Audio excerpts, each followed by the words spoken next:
Hello everybody and welcome to the Venus Project Seminar for May 20th, 2012.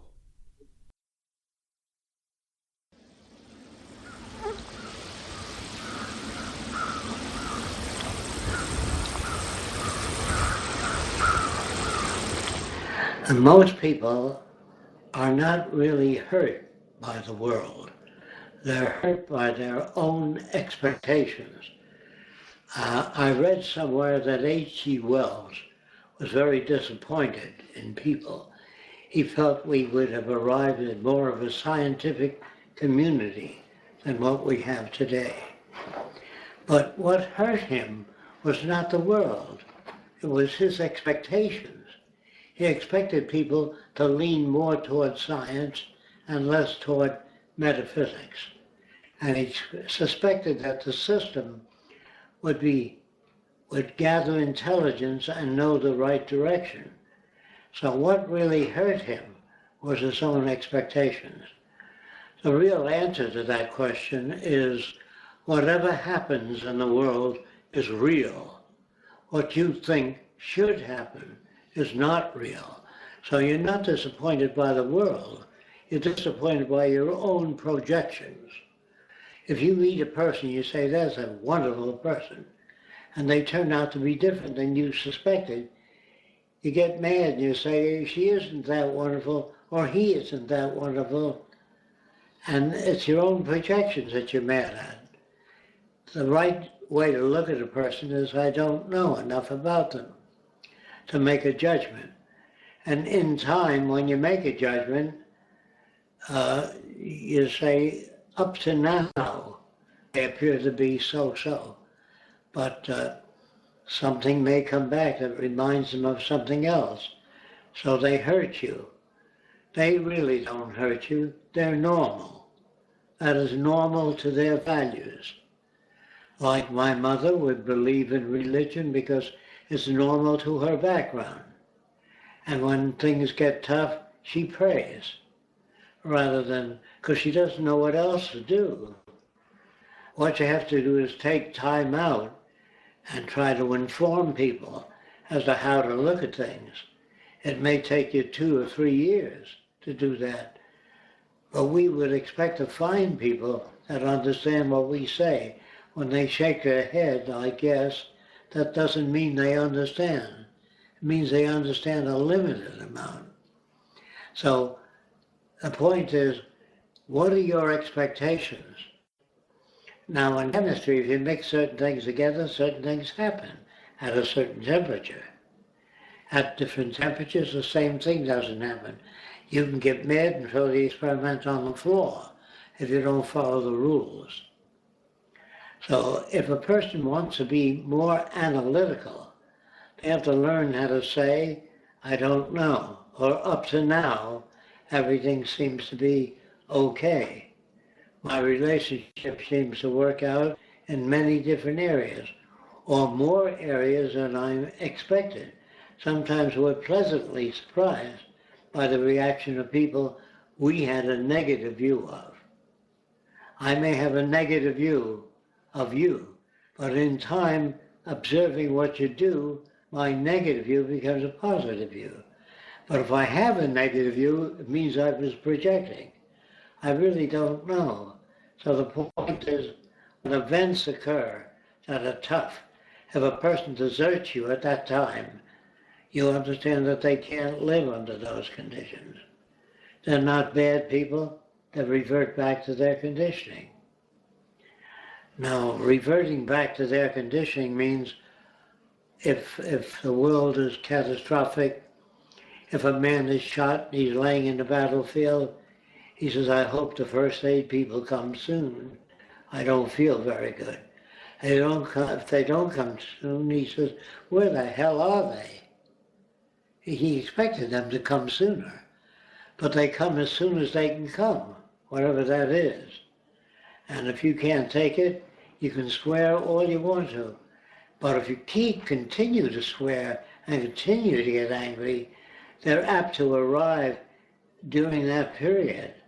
And you say, well, it's my prayers, because I hoped they would come and rescue me. That goes for H.G. Wells had a scene in the movie, I think it was called The Shape of Things to Come, in which a pilot shot down a German pilot or another pilot. And he went over to the plane crash, and the guy was very ill. He couldn't leave. He says, the plane is going to explode and I'm badly damaged. So this guy gave him a gun to shoot himself. In the motion picture, Airmail, there was a guy caught in an airplane. He couldn't get out. It was burning. So the guy shot him twice. Guy loved him, but he didn't want him to burn to death. Is that murder? What is it? If everybody claimed he was suffering so much from cancer, I shot him. Is that love? How do you talk about love? Do you know what I mean? If a person is suffering from cancer, he says, please, take my life. The doctor says, I can live 3 months with this condition. And you hear him crying out, suffering, and you shoot him. Are you a murderer? Are you kind? All those words are very difficult to deal with. It depends on the situation, depends on how attached you are to the person. If you don't give a damn about their suffering, you know what I mean? So when people begged certain doctors to take their lives, they were suffering too much. It was too much on their family. They didn't have a bank account to pay for this medical condition that they were under. And they said, please end my life because the pain is unbearable. And the Bible says you're not supposed to take a life, no matter what the pain is. That's your entry into heaven, especially in India. A person is suffering a great deal, they're paying off their karma. If you end that, you shoot them, they can't pay off their karma. So, well, you got all these crazy things that you are exposed to, and you use your logic thinking that it makes sense.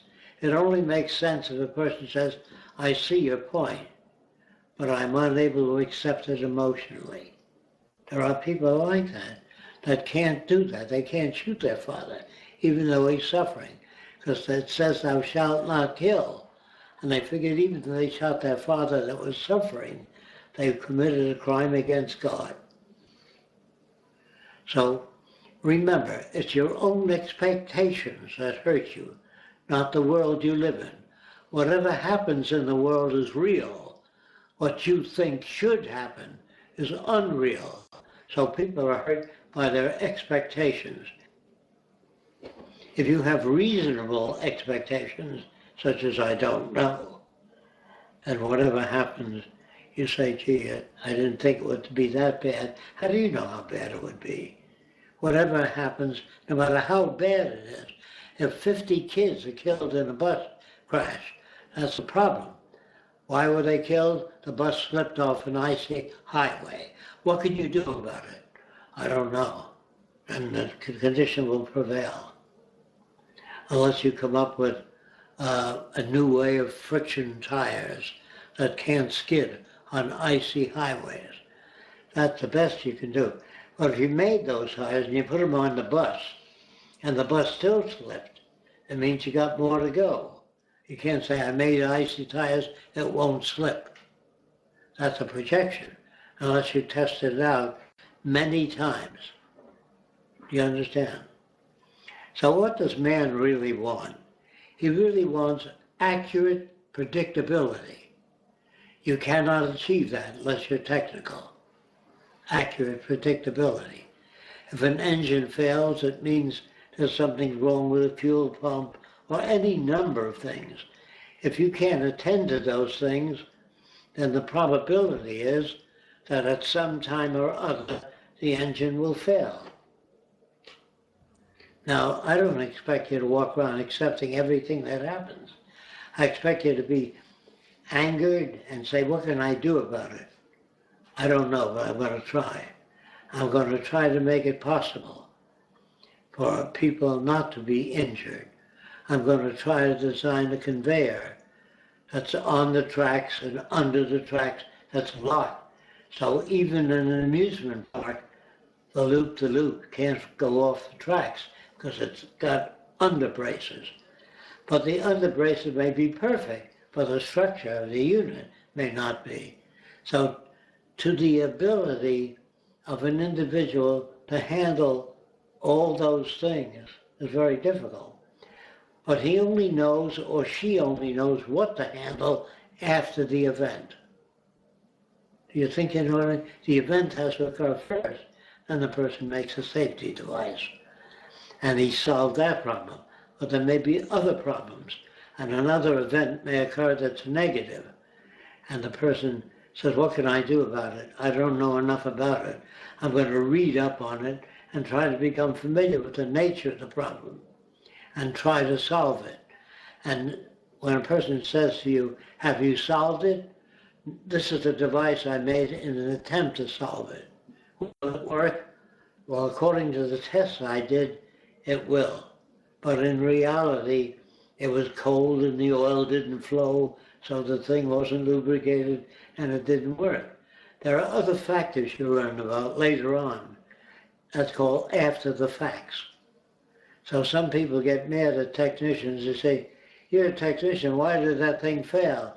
What do you suggest? Is what you put to that person. And they say, you designed that unit and it failed.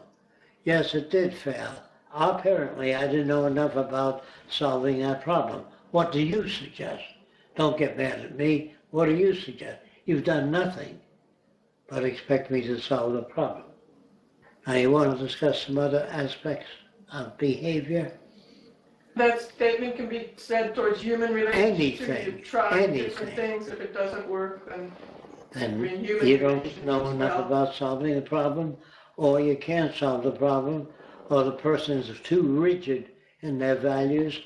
They may learn after 5 years, but you're not that interested in spending 5 years with a person to try to convince them. There are people that don't even know what data means. If you submit data, they say, that's your opinion. They don't understand verification, what it means. And there are a lot of people that just don't understand.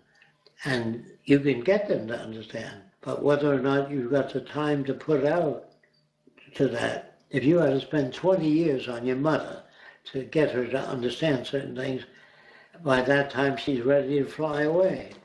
You know what I mean? So you have to ask yourself, you know, they say he passed away, like he went some other place.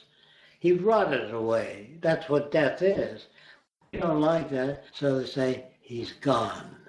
He's gone someplace else. That sounds better than he died. Boom. You say, he's passed away. He's with the Father. Oh, that's very pleasant. I like it better than say he's rotting away. That's not pleasant at all. That's why most people dress up the dead with a new suit and a tie and a silk coffin with soft pillows, softer than anything they ever slept on when they were alive. That casket is very, very, very comfortable. Has pearl handles. The guy wouldn't give a shit if you had no handles on it, if he was dead. You know what I mean? But to accept life that way, it's difficult for people. The losses are so tremendous. You say, he's gone now, he's off to another plane of existence, or he's with the Father. That's much more comforting than he's dead at the end. You know, that's a rough way to look at life. So you got to understand why people with a low self-sufficiency need artificiality. But if they really believed that the person was with the Father, they wouldn't cry. If they really believed in God, and they really believed if the person dies, he's now with the Father, they feel so wonderful now. Do you understand? But if they weep, it means they have doubts. Or they feel sorry that that person is no longer with them. But what did they do to secure the position? Did they put up a fireproof building? Guy said, all my kids were burnt in a fire. I came home one day and they were all burnt in fire. What do you suggest be done about it? I don't know. And that's part of the problem. You want to make buildings of fireproof material. You want to have a fire escape in the opposite direction. If that door is burning in that area, kids can't get out. That window is designed to come out in the opposite direction. That's the best you can do. If you did all that, the kids never got out because you forgot to inform them that there was an escape hatch. So the next time you have kids, you might inform them, but there's no fire to back it up. Do you know what I'm talking about? Life isn't easy. There's just a lot of things we don't know. Hoping that things will work out is a cop-out. Nothing works out unless you help it work out. Now, I can get mad at you for something you did that I didn't expect you would do. You tore up my drawing because you thought that was too sophisticated. But you didn't consult me. So, am I right? Are you right? You may be right, and I may not have thought of it that way. But I prefer that you consult me and give me your point of view so that I might reject it or accept it. If I reject it and you burn it up for my own good, it's only my own good if I approve of what you did. If you do something to save me and I don't realize it, then I might dislike you, even though you're doing good for me. So you ask a person, does that please you? And you tell them about it. And if they say, no, don't do it, if that's their wish, and things don't work out, they might turn around and say, you know, you had the right idea. But they only can say that later. But if you expect them to be more reasonable, that's your own projections. Projections mean that we project into other people the behavior we'd like to see. I know you'll do the right thing, so I'll leave it with you. You don't know they'll do the right thing. You hope they would do the right thing. Is there other areas you want me to cover? What would be some tools, Jacque, to maybe not speculate so much, say on old experiences or in relationships? How can we get away from that old associative memory to give somebody in a relationship? I think I know what you want to know. I hope that was picked up by the recorder. But I would say this. When you first meet a person, do you believe in God? Yes. That means a lot of problems. Do you believe that God looks after you? Yes. That means more problems. Do you believe that the world is a reasonable place? Absolutely. More problems by their conclusions. So if you do a survey, say, what do you think? But don't interfere. Like I had a guy come to me and he said, I like to kill animals. I enjoy their struggle. If I said, you do what? He says, I like to kill animals. He said, well, I don't kill them every day, once every 2 months. Because you said, what did you do? He said, don't show any attitude. I said, I believe in God. I'm a metaphysician. I believe in the holy man. If you show, you believe in what? You know, well, once a year I see the holy man.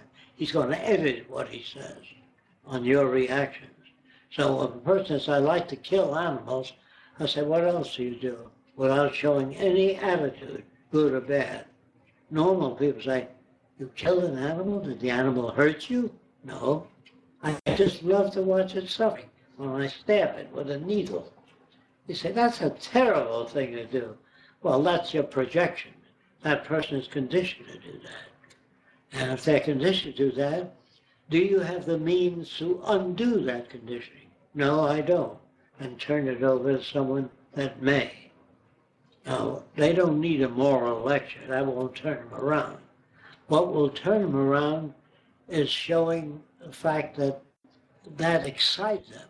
You know, if you don't understand that, that's why people driving a car will slow up out of an accident. Say, what happened?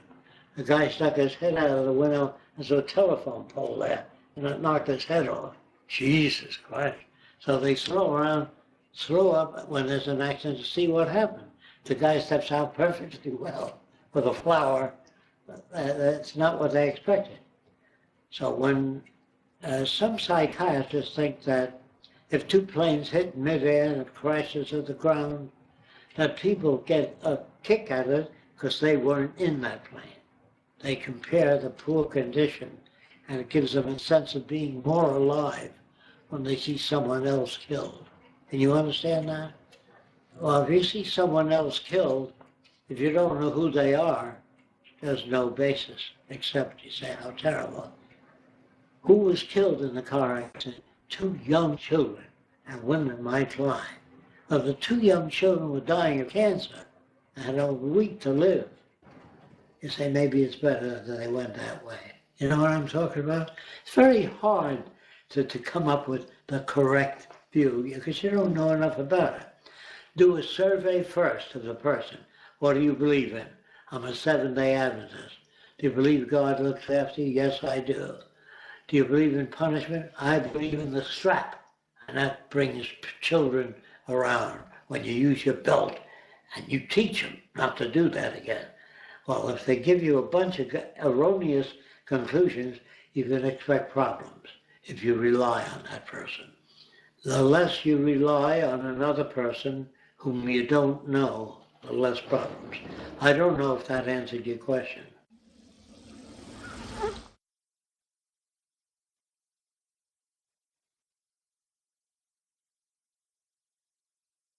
This is 20 minutes of a 48-minute section. We're going to play the second half of that next week. So this is the first section now. So we can take questions. First question, how does the Venus Project view such things as psychosomatic illnesses, disorders, and placebo meditations? Are these things studied through a scientific approach or considered more along the lines of quackery? And thanks for the answering of hugs and yeah, Vixie. This is only speaking from my experiences as much as I know. I would say it like this. If we're talking about the transitional period or we're talking about the Venus Project, the realization of a resource-based economy, I would suppose that any kind of method that might be helpful for people will be studied. So we have a great length of, we have actually so much knowledge, not really concrete knowledge, but let's say experiences from, let's say, the Eastern cultures. Okay, then I have a problem with my presentation view, I guess. Can we ask Jacque and Roxanne to answer that question? That would be nice, yes. Jacque, can you talk about conditioning animals when you're in a state-sponsored psychological trailer park? Also, how did you catch the snakes? Can you talk about when you conditioned animals during the Depression? Yeah, it was a transit camp. What type? It depends on the kind of conditioning you want. I didn't have the time to take care of all the raccoons that I captured. So I made a turnstile in a continuous cage. In order to get food, they had to go through a lot of turnstiles to get to the end cage. The turnstiles swept the floor of their cage, and all the crumbs went down where the red ants ate them. So I didn't have the time to take care of all the animals. I conditioned some of the dogs to help feed the raccoons, so they would help me. So I could take on more animals by using clever techniques or devices to assist me. If you teach an animal to press a lever to get water, and you press another lever, a dark lever or a different shaped lever to get food, and press another lever to exit the cage that they're in, they will learn how to do that. And it all depends on what you want of the animal, the way you condition them. You ask me, well, how did you condition them? It depends on what I wanted. Also, this question says, how did you catch the snakes? I would lift up objects on the ground like heavy stones, and I would lift them up, and there's usually a snake under a stone, a rock, or a flat surface. And then I use a forked stick. A forked stick looks like the letter Y, and I put it over the head so I wouldn't be bitten if it were a poisonous snake. Then I would grab it behind the forked stick so I would control the direction of the head. And then I would drop it into a container or a box with a small opening. I caught snakes mostly with forked stick. Have you ever attempted to turn around anyone working within politics? Who and what happened? Humphrey, did you work with him much? No, I didn't work with Humphrey much. because he was not familiar with experimental work of that kind, and it would take too long to get the point across. Politicians generally know very little about human behavior or social history. They know what the history books tell them, but they don't really understand the effects of environment upon behavior. We did have one politician here once that came to the tour. He was a Republican, and I was astonished as to how little he knew and how immature he seemed to be. Well, you'll have to find out yourself. Try talking to politicians. If they go for politics, that ought to tell you a lot about them. The very fact that they want to be a president or a congressman tells you that they have a low self-sufficiency and want public recognition for the position they hold, not for what they do. Jacque, have you considered putting together a specific plan for child development, for example, a blueprint on how to raise a child in a socially sustainable way? This could be a way of promoting the Venus Project if you wrote a book about this. Well, I've never written a book about that in particular because there's so much a person has to learn before they even work with children. So I would say that I can only make a tape and giving you different approaches to working with children. I can make a DVD, which will give you a better idea of how to raise children. What do you think it was from your own early development or conditioning that set you on the tracks of critical thinking, interest in science? I don't think it was any one thing. I think it was many different occurrences. For example, my parents, if I would not obey them, they might hurt me or take away a certain privilege. Apparently that didn't work. And I tried it out on different animals, and working with animals, I tried the punishment, the reward system, and found out that you don't need to hurt an animal to teach it things. You can also teach it things by varying the environment that they're in. If you don't understand that, if I wanted a dog to survive within a given area, I would put a bunch of levers in the confined area that the dog is in. And if the dog pressed a certain lever, he would get water. If he pressed another lever, he would get food. If he pressed another lever, he would get my attention. So you have to do that yourself. You have to find out what this particular animal responds to. I had difficulty with snakes. I mentioned that. In conditioning snakes, I didn't know how to get to them at all. And I found out later, of course, after a lot of experiments, that didn't work.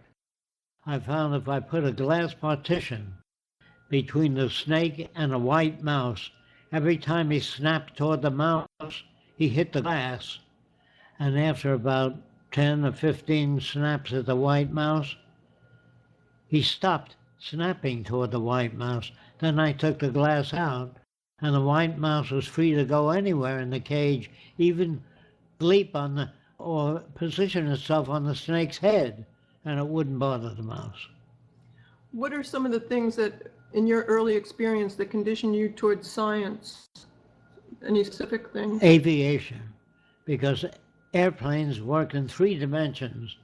An automobile is on the ground and works in 2 dimensions. Airplanes work in 3 dimensions. And there are many more problems you need to control them. So aviation was a very good exposure to the nature of the physical sciences related to aircraft. What was your general goal for conditioning your own children? Did you want them to develop in any particular way? Yes, I want them to have a deep appreciation for science, not to argue with each other, and to learn how to handle differences in point of view without getting angry. Understanding another person will draw different conclusions due to their different background. I also learned to ask people what certain words meant to them, to understand how they interpreted the world they live in. And that told me what they needed in order to become more accurate in their predictability. See, all human beings really seek predictability. So when a man spanks his child, he hopes that the child will be obedient to his commands. But if they're not obedient, he spanks them more, which is not the answer. He doesn't even know what to look for. So with some exposure to psychology, some exposure, it gives you better tools than the tools you have without training. So far, these all seem to be directed towards Jacque, so it's difficult to take somebody else in, but hopefully soon there'll be others. The other person can answer. But let me go on, Jacque, because there are a couple more for you. Have you ever used or looked to biomimicry in your inventions? I remember you talked about you first developed Velcro, and you wanted to use it in Navy. You introduced it for the pants, and you got that through the plants that stuck together. Do you want to describe that? Yes, there are many different types of plants. When you walk through the woods, it sticks to your trousers. And that suggested the idea for Velcro. And nature's been around for millions of years. And nature, I hate to say nature solved the problem, but nature has worked out many life forms that tend to exist. And if you study what nature had accomplished over years, you can save yourself a lot of trouble. I remember the story that you tried to introduce Velcro to the Navy. A long time ago, didn't they have a lot of buttons? Yes, a lot of buttons on the trousers of a sailor. And he had to button himself up before he came out of the barracks. With Velcro, they can come out right away if there's an air raid or anything else. So I thought of using the natural method that Velcro sticks to clothing to make two pieces of Velcro on the zipper area, so you didn't need to zip things up or button the fly. This was long before Velcro came into existence. Yes, yeah. yes. And he also introduced that to the Air Force. You were in the Air Force, right? For the shoes too, so the sailors could get very quickly. To button up those high shoes. It took too long to get out of the barracks. And I remember the story, you brought it to somebody in the Air Force and you described it, and they said you forgot one thing, and you were amazed. You said, "What is it? What did I forget?" You were really interested. And they said, "Tradition." Yeah. Well, there were, you would never use airplanes in the Army if you went by tradition. Yeah. A very good example of that was the Polish. They believed in the cavalry, and the Germans slaughtered them on their horses because they couldn't see the future. Where did you pick up your artistic and modeling skills? Where did you pick them up from? Necessity. I made things out of wood, and I had to learn how to carve propellers and other things because in the early days, you couldn't buy a ready-made propeller for a miniature airplane. We had to make them, so we had to develop skills. And to develop skills, you got a book on how to carve propellers. In other words, if you looked at experience of other people, you would save yourself a lot of trouble rather than slowly evolving. Then you'd learn how to balance a propeller. If you didn't balance it, the airplane would shake. And so you have to learn that. And the more you learn, the more you had to bring to ideas. The more you read about nature, about technology, the more inventive you became. You cannot invent things unless you've been exposed to a lot of different concepts. The more concepts you're exposed to, the more experience you have, the more you can bring to a subject. Okay, another question. Jacque, if an organization developed a new social system which surpassed your city designs in many areas and had better approaches in changing social values, would the Venus Project drop its activities and assist with that organization's development? Yes. Really nice. Is there a difference between a resource-based economy and a gift economy? Yes, thank you. I would like to try to answer this question. I would like to apologize for my broken English first. As far as I understand, the gift economy, it's deal more with the social status and the gifts available by available at the moment, which was produced at the moment. It was available as a resource in a given area. And these examples was in the different cultures, low-tech cultures. What resource-based economy does, this is very high-tech, organized society, and you're not just receiving gifts as a social status or to maybe find a common ground or something like that, to maybe the communication way or something. The resource-based economy provide gives the services which is needed with the estimation for population growth, for development of population, and etc. And if we looking into gift economy, the gift economy just deal with what is available at the moment. The gift economy not developing their society to work together in the future. Do you want to go on with the next question? Who is it that's answering? I'm sorry, I didn't get your name. This is Stan. Yeah, I answered this question, and in the field I will answer another one. Sure, go ahead with the next one. All right. How much of the centralized data will be made available? Now, may I just basically ask everybody who is listening, when you ask questions, I would really appreciate, I'm sure that everybody will really appreciate it if you're a little bit more specific on that. Basically, centralized data when? During the transition, when the Venus project is realized, in what way centralized? Basically, just like an example.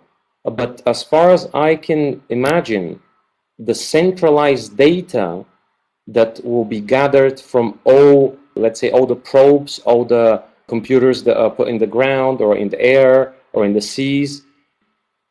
This data, let's say the raw data, will be put into a system where the system will analyze the data and produce, let's say, specific results. Based on these results, there will be specific actions taken. But it all depends on what kind of data do you want to know that will be made available. If you want raw data, you will get information that is not really information to you. Let's say random numbers that you wouldn't really understand. As well as that, let's say if we're talking about geology or weather forecasting, even if you don't get the raw data, you get the, let's say, the process data, how much will that be of interest to you, or how much will you understand? If you're in a specific field and you understand these things, of course you have access, but that's only in a resource-based economy. Anybody wants to add to that? Yeah, I will try to add to that. But maybe we're talking about different time frame. If we're talking about resource-based economy, I understand that all the data will be available, which is relevant to your interest. If you would like to know more about specific field or get more updates in your location, on your device or whatever, so you will get information you need. The next one is, how does TVP view such thing as psychosomatic and illness disorders and placebo medication? Roxanne, can you please answer that, because I don't feel comfortable. Is that during the transition, or is that after? That's what we were just saying. Are these things studied through a scientific approach or considered more along the lines of quackery? Well, I would say that I'm not very much for placebos or pills. I would rather engineer the behavior out of another person that's socially offensive. Educate them out of that kind of behavior. Give them behavior that is more advantageous in achieving the ends they wish to achieve by teaching them how to go about it. In other words, most psychosomatic problems are based upon too much concern with the self. If you get out of yourself, like suicide, what do I amount to? My life isn't going anywhere. It's all self-pity. If you get out of yourself and get to work on things, on other people, helping other people, then you usually don't have those types of aberrations. And you're given so many erroneous values today that it's so hard to deal with anything for so many people when they rely on religion or a father figure to take care of problems. They just don't have any other alternatives to think about their problems. So it's very hard to know if the person has some brain injury or if it's a value system injury. It seems to manifest the same ways. Mostly value system injury. Yeah. Jacque, Roxanne, what would be the required conditions when trying to negotiate with a local university about building a research city based on the Venus Project's designs? Should the city be named the Venus Research Cities? Should the Venus Project-oriented people organize it? Only if they consult the Venus Project. If they consult the Venus Project, they don't have to ask those questions. They're asking about building a city along with the university. I don't know, if you get any university interested, that would be great. Then have them get in touch with us. Yes. That would be good. Would jobs held by scientists and engineers be automated? Why or why not? Oh, does somebody else want to take this question? What's that? Yeah, I would like to try that. I had this question many times and I asked Jacque about it, and because lots of jobs, but in my view, it was very difficult to understand how, for example, the surgeon work or any doctor work can be automated because they should have judgment in particular situation.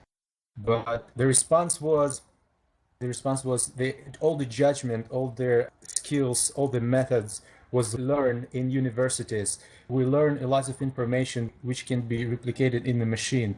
So will job be automated in the future? Yes, most of the jobs will be automated in the future, and it depends. Of course, if we're talking about transition, if we're talking about resource-based economy, it's a different time frame.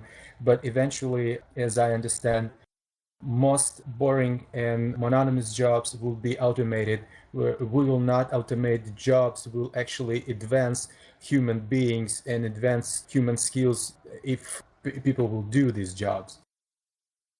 May I add something? Sure, absolutely.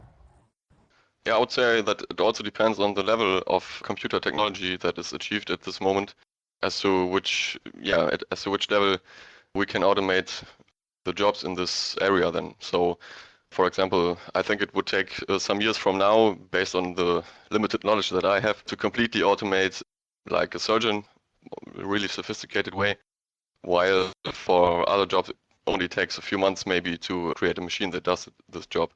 So even the computer technology will develop in ways that we, from our limited viewpoint today, cannot really understand at the moment. And we can only estimate on which level we will get with this. So there are very far-going estimations on this. In these scenarios, there are also very high-level jobs in education today, or that you need much education today for that can be automated and made by machines. So it always depends on what we want to do with the machines. We are the ones who create them. And yeah. So it depends on the technology we have and what we want to do with them, and the value system that then imposes upon us what we want to do with them. If I had to answer that type of question, I would say that machines can do almost anything a human can do except feel. Machines will never feel. They won't feel emotions, hate, love, gee, I did a good job, I'm going to try to do a better job next time. They will not have such a value system. Machines will not feel. Machines have no ambition, no sympathy, no love, no caring attitude. But you don't want machines to have that anyway. You just want machines to do a given job. Fill bottles with aromatics or shaving cream on a production line. You want automobiles to build transportation units. They don't have to feel good about it. You don't need feelings in a machine. You need the ability to design machines to accomplish a given task. That's the problem. But to make machines feel things would serve no useful purpose. I guess this is for Jacque. Define what you mean by the term identify, and could you elaborate on it? And he's talking about the early lectures from the 1974 to 80 lectures. I mean, we'd have to, yeah, we'd have to know more about a specific subject. Maybe how you used it within a sentence or a few different ways, because I can't remember that either. Sorry, Roxanne, I was talking about identity, the identity and approval lecture. We'd have to play that one again to know. No worries. Or do you have another question concerning it, something more specific regarding that? The idea basically was that the identity of a person, basically yesterday we listened to the lecture, the group, and it was very interesting, and we wanted to know basically what Jacque meant by this term, because the identity of a person, as far as we understood, is the complex, let's say, processes the person went through and identified himself or herself to throughout their life. Well, if you talk to a Seminole Indian about a retractable landing gear on an airplane, they wouldn't know what you're talking about. So you have to ask yourself, who are you talking to? What is their background? What kind of society do they come from? Are they technical, non-technical? So you can frame your words so they might understand you. Let me see if you were talking about a self-identity, the identity that somebody has of themselves. Is that what you're talking about? Yes. Well, self-identity is what you identify with. If you're brought up as an Eskimo and you do nothing but hunt seals, your subject matter is limited to the lifestyle you live, and you identify with the lifestyle you live. If you're brought up in a high-tech society and you feel with mathematics, you can't talk to an Eskimo about your mathematical interests or why you're interested in mathematics. You have to either give them some form of reference so they can understand what you're talking about. Not everybody understands what you're talking about. Mostly we talk at people rather than to them. We say good morning. You know, we don't control the weather, but we say good morning, how's everybody? Very well, thank you. But we really don't go into anything. These are automatic reactions. Somebody's asking, how do we get a hold of the paper or digital copy of End the World Will Be One that you did with Steve Dahl? You say most of the previous material was rolled into The Best That Money Can't Buy. However, this book seems more autobiographical. We're really not putting that out right now. We may do it a little bit later. We're using some of it for the film, or the film might turn into a TV series. We're negotiating with some groups, but we'll not let you know when anything really comes about with that. We're seeing them soon, but either would be good with us. So let me go on to the next sentence. Jacque, you once said you met Buckminster Fuller before he became popular. What questions did you ask him and how did he respond? What were your thoughts on him? Well, he was a very inventive person, what you call a very original thinker. And I asked him whether he had any social ideas. He said, "You're trying to change the world, Jacque, and I can't even get my car out on the market." So he wasn't very social at the time I met him. He didn't concern himself with it, nor was he interested in it. When I talked to him about the subject matter, he expressed no particular interest in social design at that time. That was a long time ago, before he was famous, possibly after he wrote a book called 9 Chains to the Moon. Before that, the first time, you met him a few times, but the first time you met him, that was when he first had his car out? I mean, the date He was working on the car. Okay. He didn't have it out. Okay. It was called an iMaxim. Could maybe pinpoint date with that. Are hilly cities counterproductive and earthworks always needed? And earthworks always needed, even considering flood issues? I'm not sure what the question is. Always lived on hilly cities and figured excellent. Okay, as far as I understand the question, the person says that he lives in the hilly cities and he think that, or she, I'm sorry, their design on the flatlands it's better than on hill cities for the Venus Project cities. But again, it depends of what you're trying to achieve and what kind of city you're planning to build.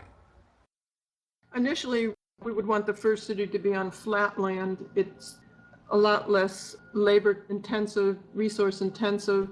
Things could work out much easier in terms of reproducing 1/8 of the city. And transportation will be simpler. But if you have, mountains are useful in that in the cold weather, snow forms on the mountain, and in the spring the snow melts and irrigates the land when there's no rain or hardly much rain. So mountains can be very useful in the cycle of water and how we use it.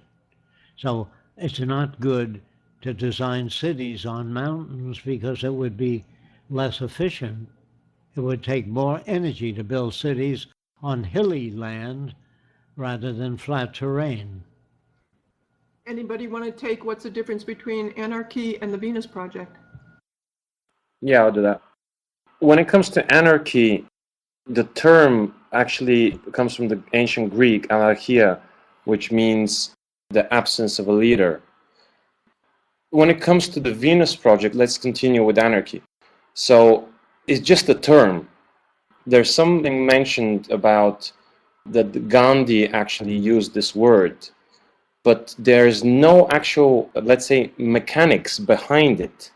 So the word by itself doesn't really mean how we're going to achieve that environment or that society that we don't need any leaders. So if there's anybody who is more familiar with that and can provide more evidence of any mechanism in the anarchy structure of how we can achieve it, of how there is no need for a leader, okay, that's not a problem. When it comes to the Venus Project, the most important part of it, when it comes to the no necessity of a leader, is the fact that when it comes, basically leaders are needed now in the system in order to take decisions, in order to make decisions for the large group. But when it comes to the Venus Project, we assume that in the future, we would really understand that all decisions are technical, so we can arrive at them.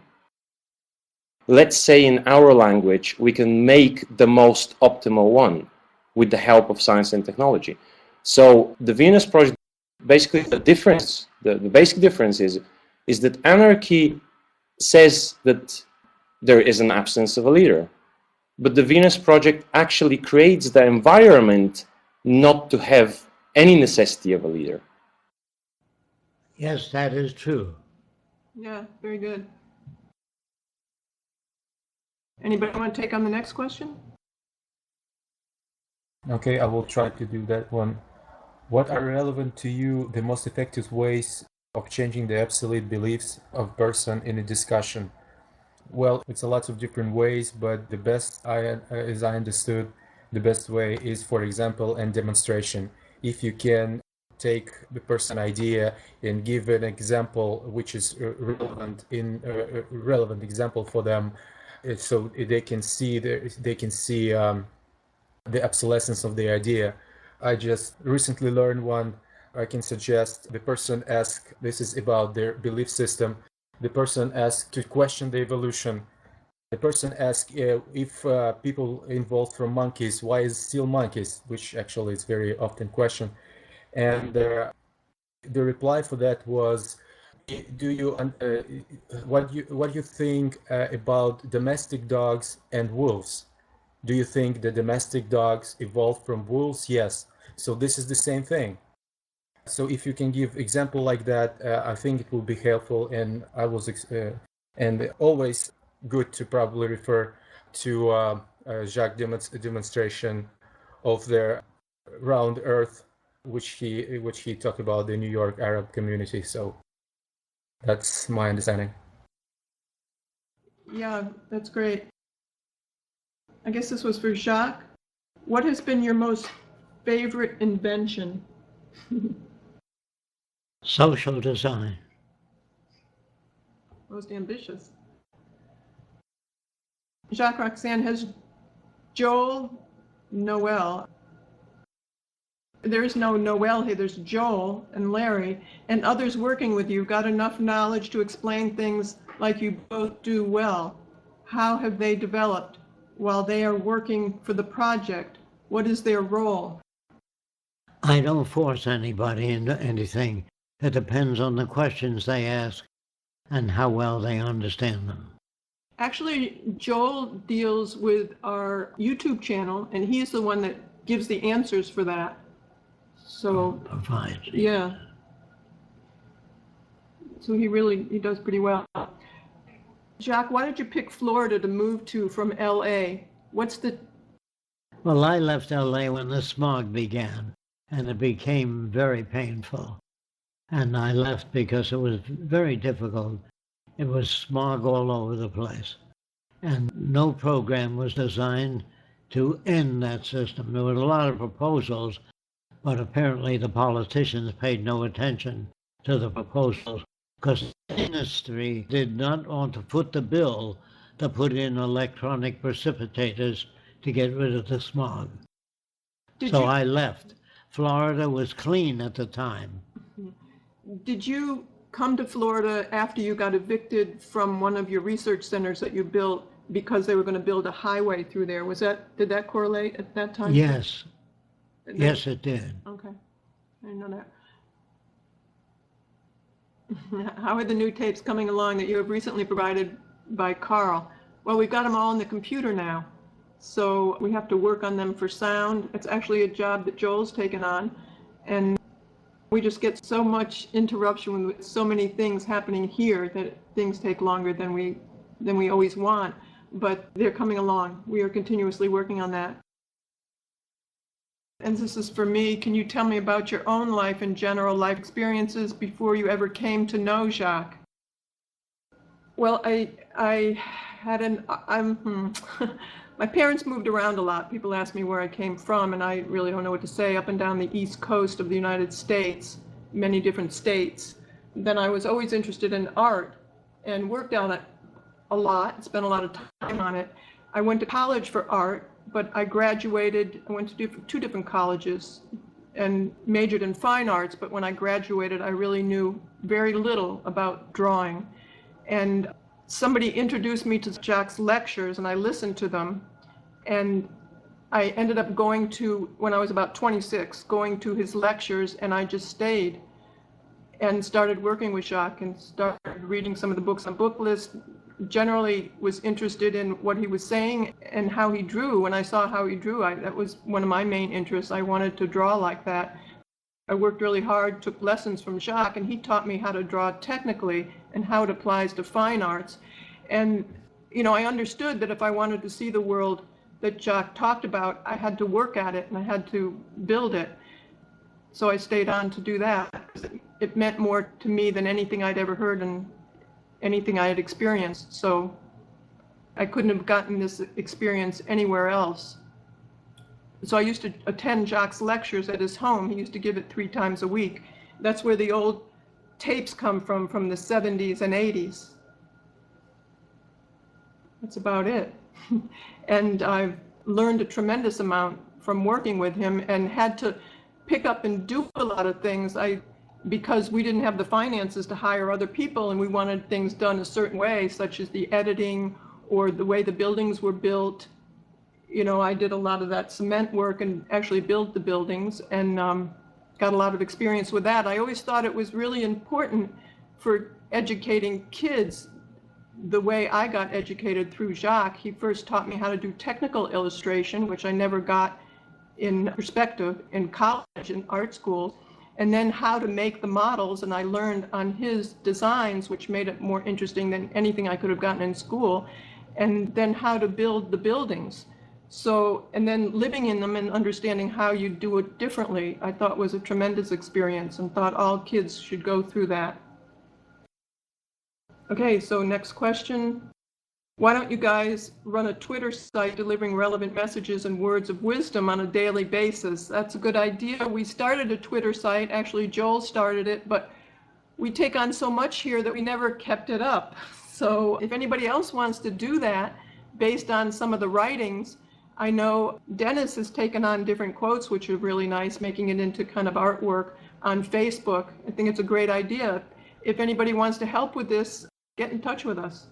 the materials that we put out, and that's a lot of materials. You can draw from the old lecture tapes or from the 60s, New 70s, book, and too. 80s. Yeah, all the way up to our new material. Have you watched Owned and Operated? No. Is that a movie? We haven't. Maybe somebody can send us a link. Yeah, I just would like to say, some people start project Twitter movement, the Venus Project Twitter movement on the Facebook. So I will let them know, so they will make it more visible. But this is very good project. So they try to tweet on a daily basis for the Venus Project. That would be wonderful. We appreciate that. How many hours do you sleep, Jacque? Is there a particular sleeping method, timing that you use? No. No, we always feel sleep deprived. Because, yeah. I guess that's about it. Thanks, everyone, for your help in answering the questions. Yes, we always appreciate that. Yeah, I think that's a great idea, having other people answer the questions as well. That's terrific. Yes, I'm very pleased with your answers. Yeah, they were really good. We'll talk with you next week. I do have a concern I'm really sorry how the audio on the lectures skip a bit. In the original form, they don't skip. So hopefully we'll get it up on the website so it doesn't skip. We'll have to talk to Joe and to Sean about that. Maybe that's just the nature of people coming in and out of TeamSpeak. I don't know. But we'll have the second half of that lecture that we played today. And actually there's 2 hours of that lecture, so we will continue that. So thanks again, everyone.